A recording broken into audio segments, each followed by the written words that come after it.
सुस्वागतम बडीज। आज हम लोग बात करने वाले हैं बोरुतो के चैप्टर 19 के बारे में।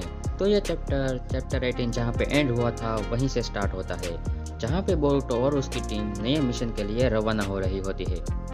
अकीता बोरुतो से कहती है कि ये लो, मैंने जो जो टूल्स तुम्हें दिए हैं उनकी मैनुअल्स, और ये रहा मेरा contact info just in case. और तुम्हारे पास स्प्रे कितने हैं और दूँ?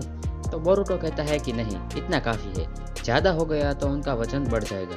अकीता कहते हैं कि सॉरी, मेरा नेचर ही ऐसा है इसीलिए, लेकिन मैं डॉक्टर कातासुके और चामारू को तुम्हारे भरोसे भेज रही हूँ, तो इतनी चिंता तो बनती है। बोरुतो कहता है कि उससे याद आया कि वो दोनों कहाँ पे है। तभी कातासुके वहाँ पे आता है और कहता है कि इंतज़ार कराने के लिए सॉरी। कातासुके एक काफ़ी हैवी आर्मर पहना होता है। वो कहता है कि ये एक पावर सूट है जो बैटल के लिए ही बनाया गया है। मैंने नहीं सोचा था कि मैं इसे इतनी जल्दी यूज़ कर पाऊंगा। अकीता कहती है कि ये एक प्रोटोटाइप है, इसका तो अभी टेस्ट भी नहीं हुआ, लेकिन ये मेरी मानते कहाँ है। बस तुम इनका और चामारू का ध्यान रखना। इन दोनों की बातें सारादा और सुमिरे सुन रही होती है। सुमिरे कहती है कि लगता है अकीता को बोरुतो पसंद आने लगता है। वो सारादा से पूछती है कि क्या तुम्हें इस बात से जलन होती है कि दूसरी लड़कियां भी बोरुतो को पसंद करती है? तो सारादा कहती है कि ऑफ कोर्स नॉट। तो सुमिरे कहती है लेकिन मुझे होती है। ये सुन के सारादा कंफ्यूज हो जाती है। तभी बोरुतो सारादा से कहता है कि लेट्स गो। तो सारादा वहां से जाने लगती है। बोरुतो जाते जाते सुमिरे को बाय बोलता है और कहता है कि मैं तुमसे जल्द ही बात करूंगा। यह सुनने के बाद सारादा का फेस देख के लग रहा है कि इसकी भी जल रही है। फिर वो लोग क्रैश साइट पर पहुंचते हैं, जहाँ पे वो दूर से ही देख रहे होते हैं। मित्सुकी कहता है कि क्रैश की वजह से कचरा बाहर गिरा लगता है। तो कातासुके कहता है कि मुझे लगता है यहाँ पे लड़ाई हुई है। बोरुतो कहता है कि यहाँ पे बैठने का कोई फायदा नहीं है, चलो नीचे जाके देखते हैं। फिर वो लोग वहाँ जाके देखते हैं कि नीचे निंजा पपेट्स पड़े हुए हैं। सारदा कहती है कि इनका पपेट मास्टर भी होगा, तो मास्टर कोनोहामारू उसके पीछे गए होंगे। कातासुके उस एयरशिप के अंदर जाने लगता है।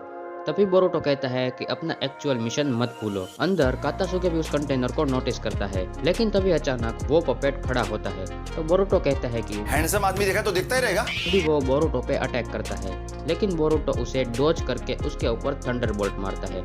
बाकी पपेट्स भी खड़े हो जाते हैं। सारादा उन पे फायरबॉल जुत्सु से अटैक करती है और मित्सुकी ब्रेक थ्रू से, लेकिन इसका उन पे कोई असर नहीं होता। उसके बाद वो पपेट्स अपने मुंह से फायरबॉल्स फेंक कर अटैक करते हैं। तो बोरुतो और उसकी टीम कातासुके के पास छुप जाती है।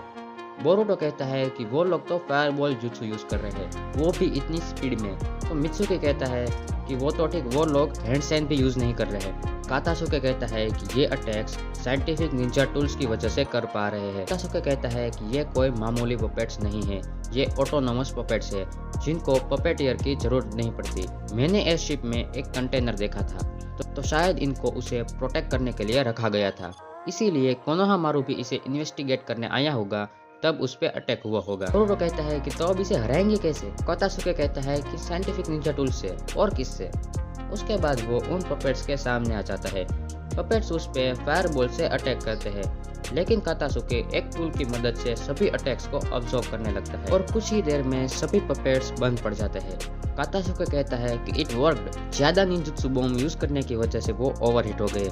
इन शॉर्ट, ओवरहीटिंग की वजह से शट डाउन हो गए। वो कहता है कि एक बार वो कूल डाउन हो गए तो वापस खड़े हो सकते हैं। इनमें किसी टाइप का चक्रा इनबिल्ट पावर सोर्स होगा, हमें उसे जल्दी निकालना होगा। फिर वो लोग एक एक करके सभी सोर्सेस को निकाल कर तोड़ देते हैं। सारादा कहती है कि मैंने नहीं सोचा था कि हम साइंटिफिक निंजा टूल से लड़ेंगे, मुझे लगा कि ये सिर्फ कोनोहा एक्सक्लूसिव है। तभी कातासुके को वो बात याद आती है जहाँ उससे कहा गया था कि वो गेंजुत्सु में था और इन निंजा टूल्स की इन्फो लीक हो गई थी। तभी वहाँ पे चामारू कोनोहामारू की कुनाई लेके आता है।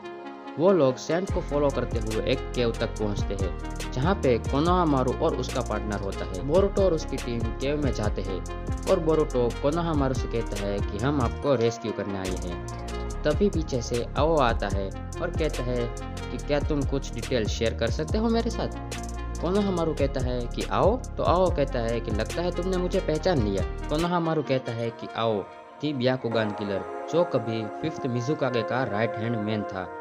तुम कोनोहा की बिंगो बुक की लिस्ट में गोल्डन लेटर में थे ऑफ कोर्स मैं तुम्हें पहचान लूंगा। वो आगे कहता है कि मैंने सुना था तुम रिटायर हो चुके, तो वापस क्यों आए? तो आओ एक गन निकाल कर पूछता है कि उस कंटेनर का कंटेंट कहाँ पे है। होनोहामारू कहता है कि मुझे नहीं पता तुम क्या बोल रहे हो, और वैसे भी मैं एक मिशन के बीच में हूँ, तो मैं मिशन के रिलेटेड कोई इन्फो नहीं दे सकता, स्पेशली एक रिटायर्ड निंजा को तो बिल्कुल नहीं। आओ कहता है कि ठीक है, अगर तुम्हें चुप ही रहना है तो मैं तुम्हें हमेशा के लिए चुप कर दूंगा। और यहीं पे चैप्टर 19 एंड होता है। तो बडीज, आज की वीडियो के लिए इतना ही। वीडियो पसंद आए तो इसे लाइक करना, चैनल पर नए हो तो सब्सक्राइब करना मत भूलना। मिलते हैं नेक्स्ट वीडियो में, तब तक के लिए सायोनारा।